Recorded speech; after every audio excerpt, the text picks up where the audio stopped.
Hello, I want to continue with Life as Carola. It's a far memory of Joan Grant. She died in 1989 and she wrote her own memories. This memory plays in Carola was born in 1510. She was the illegitimate daughter of Lord Griffin. She was banished from the house with her mother, found herself homeless on the streets. Her mother was killed in the Battle of Padua, and she is now back on her own, but she found Bernard again. And she met Petruchio, the jester. This is the second part of chapter 8. And it is Tuesday, the 27th of June 2023. Laughing Harlot. The first time I saw Lucia, she was berating a drunken stable boy with a flow of oaths a muleteer would have envied. The evening sun was still strong, and it showed up the circles of fard on her cheeks and the angry flesh where she had ploughed out all her eyebrows in imitation of a lady of fashion. Her hair was a hard, brittle yellow which nature had never seen, and even a painter could not find it on his palette.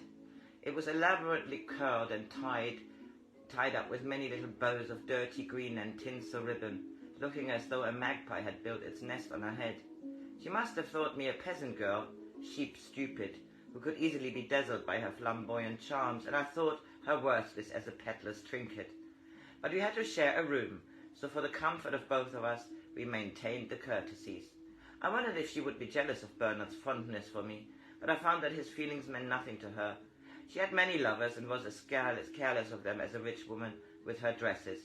For some she had a passing fondness, but usually she discarded them with no more stirring of her heart than a noble's wife feels when her mirror tells her that olive green dulls the pallor of her skin, and she gives away a roll of velvet of this colour to her tire-woman.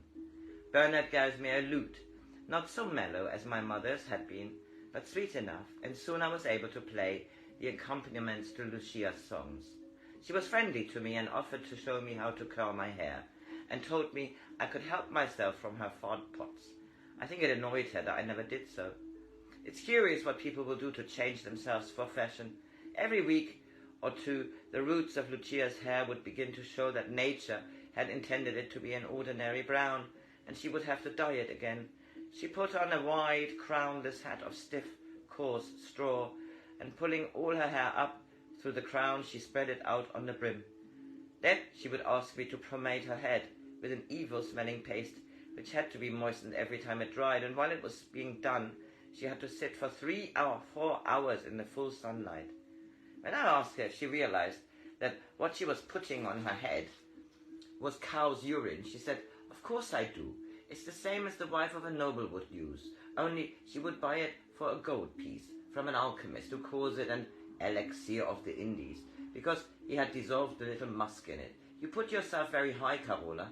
If your stomach is more queasy than a princess's, it's not only making my hair beautiful, but it saves my nail being worn out by scratching, for on lice it is a scowl like a plague." She seldom brought men into our room, and she told me that when she did, I could pretend to be asleep. I think she was surprised that I always went outside and waited there until I heard her patron depart. She usually plied her trade in a dark archway or a corner, shadowy in the yard, for she said a hungry man can satisfy himself just as easily if he eats his foot standing up as he can if he is sitting at a table. A clever harlot will make her patron so impatient that he can't wait to go up to her room, but must needs take his pleasure at the first chance. Once they lie down, like it or not, they drift off to sleep afterwards and snore for half the night. Lucia went to mass every Sunday. She used to wash the paint of her face, cover her hair with a modest coif, and put on a plain gown of dark-coloured wool or fustian, I think it's like from fuchsia, red, like the pious wife of a farmer or shopkeeper. If men tried to cozen her on a Sunday, you would think she was a prioress, to how haughty she became, though I think no prioress could have phrased her indignation so strongly. Once I asked her if a priest had ever refused her absolution, unless she gave an oath to refrain from the same sin in the future. She looked surprised and said, "What sin?" "I thought the church held fornication to be the shortest road to hell." The commandment against adultery is one that only wives need lose their sleep over, and I have no marriage bonds to break. Yet you think it would be a deadly sin to fornicate on a Sunday? Sin? Why sin? God himself rested on the seventh day and decreed thereafter that once a week all men should rest from their labours, and women too. On Sundays the shutters are not taken down from the booths in the market. So why should I follow my trade? You may think harlotry is less work than pleasure, but it's work, dull as a milk maize, though more profitable. I have always been told that harlots were very lustful, that they follow their trade because their flesh is avid for such things. Carola, sometimes to hear you talk one would think you had been brought up in a convent, or else been the tire woman in a palace and helped to smuggle lovers behind the bed curtains of a duchess. There may be women whose loins are eager as a man's. I've heard tell of it, although I never met one. When Bernard lifts his weight, he is pleased if the crowd cheer him. Petruchio is glad when his hearers roll on the floor doubled with laughter at his jests, and I take pride in my trade too, and a good trade it is. I give more pleasure than a barrel of wine to any man. They come to me fierce as turkey cocks, and leave me mild as lambs, and glad to pay for it. Yes, and their wives get a good night's sleep, and perhaps a trinket or a ribbon that buys their husband a quiet mind. We take pride in our work. Well done. It's hard work, but better paid than most things women do. You never wanted to get married and have children and live an ordinary life? Marry? What should I get from marriage? I'd marry a noble or a man with money bags quick enough, but that kind never asks me. What should I do as a peasant's wife? Spend half my life heavy with child, to mother louts, cook and scrub and look after the animals, welcome my husband when he told me to, and not get a word of thanks or a bronze piece for my trouble? There are only two kinds of women, not counting nuns and such like, for they are not women at all. Dutiful wives don't get thanked, and harlots who get paid. In time I agreed to be very fond of Lucia, and I realized that she had qualities that many respectable women might well have envied. She was honest and kind, and I've seen her give the money she had just earned to a beggar or a crippled child. She was always gay, and she never complained when a journey was hard, or we had to go hungry and sleep in a field because a mule had gone lame and we could not reach the next village before nightfall. She never brewed trouble between men, never turned her patrons into rivals so that they fought over her, and I've heard her tell a youth how to be gentle with his bride so that she would love him instead of hating him when he first bettered her. I've seen her stop a tavern brawl more quickly than a score of mercenaries could have done. She would stride amongst them shouting as if she were a captain commanding his troops. They always seemed to obey her, and many a man has been saved a knife thrust or a slit throat through her courage. I think St. Peter will welcome Lucia and her kindred.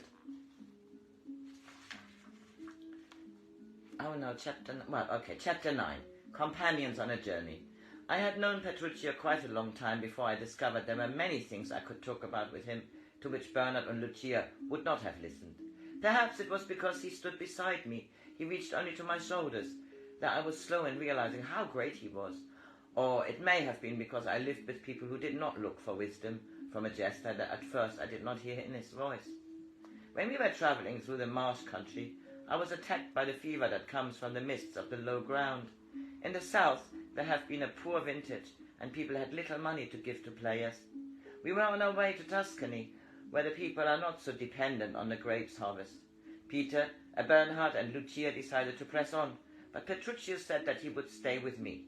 For the first few days that I was alone with him, I must have been very ill. There was no longer a sharp line between my dream world and the world my body lived in.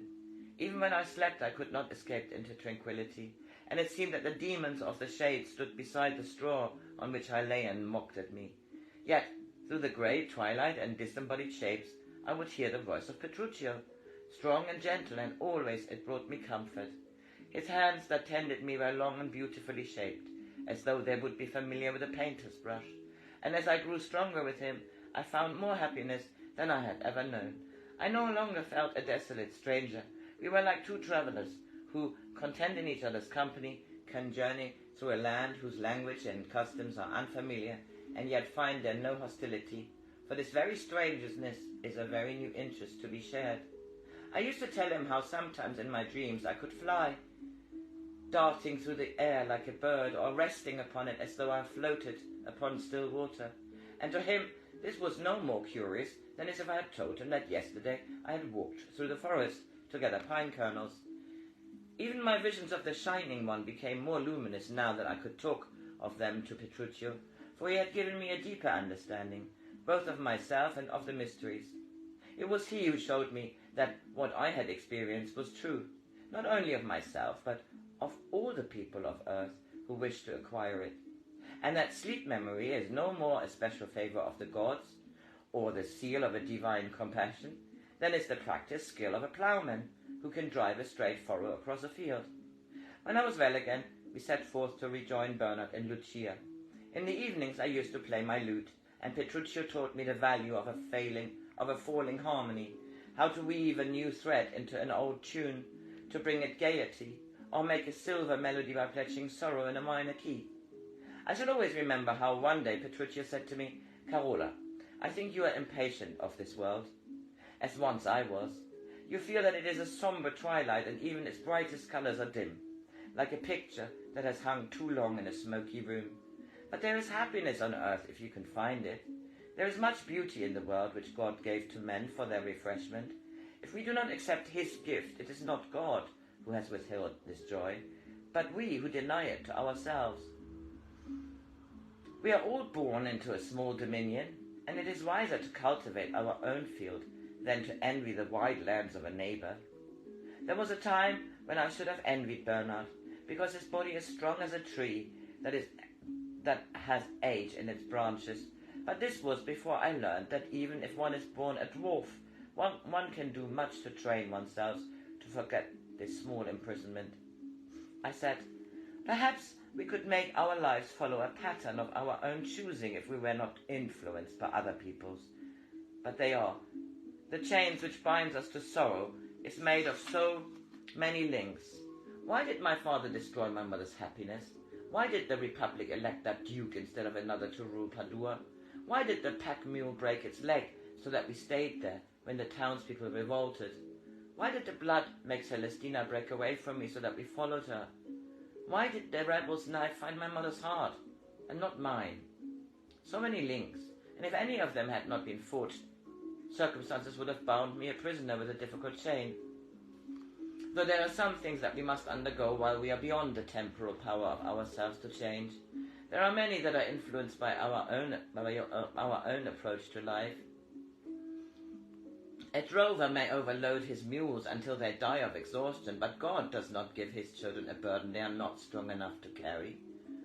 We bewilder our decisions with needless anxieties, forgetting that all difficulties have been sent to us because they are necessary for our advancement, and if we search well, we shall always find within us the strength to overcome them.